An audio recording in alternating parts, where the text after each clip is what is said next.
Welcome! Today I am with LG NanoCell TV and I will show you how you can set up the sleep timer.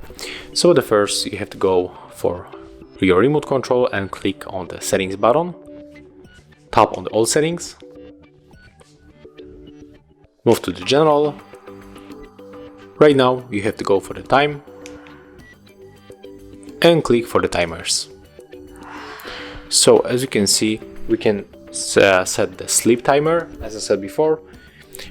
So let's click here, and as you can see we can turn off our TV, for example after 10 minutes or after 90 minutes, so we have to decide the time, and after that when you pick that value, the amount of time, our TV will be turned off. So as you can see it's very simple. I'm going to turn it off because right now I'm using this TV, and that's it. If you found this video helpful, remember to leave a like, comment and subscribe to our channel.